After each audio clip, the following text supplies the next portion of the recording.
para maligtas si Nino? Hindi ko rin alam, Dave eh.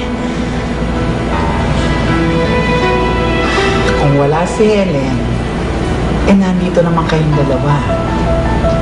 Yung nagawa niya, mas magagawa ninyo.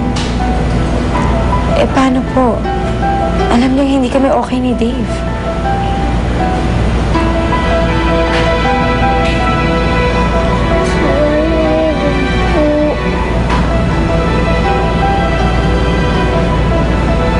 Nino, anak.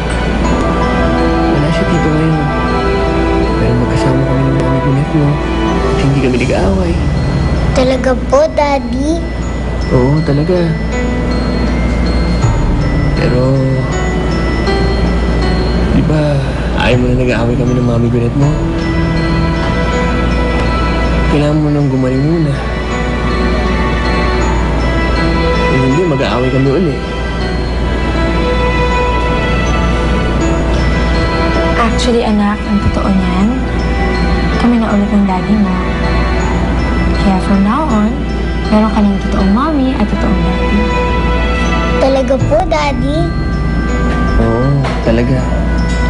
Kami na uli ng mami mo. Pero para mabuo ang pamilya natin, kailangan naririto ka.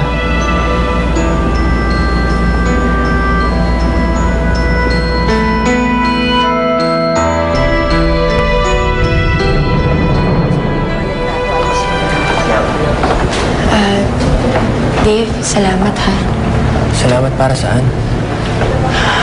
Sa pagkukungyari na sumakay ka na tayo.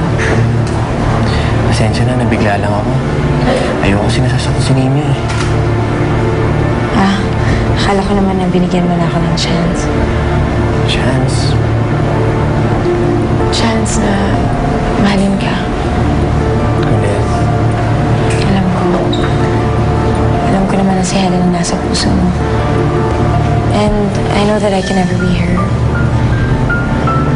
Pero sisiguraduhin ko na hindi ka magsisisi kapag binigyan mo ka ng chance. Kahit sa pagkukungyari lang, papatunayan ko sa'yo na I'm all worth it. Gwyneth, huwag mo ako masyado seryosohin. Masaktan ka lang. Sa umpisa pa lang na ginagawa ko to, alam ko naman masasaktan ako eh. Pero lahat gagawin ko para sa anak.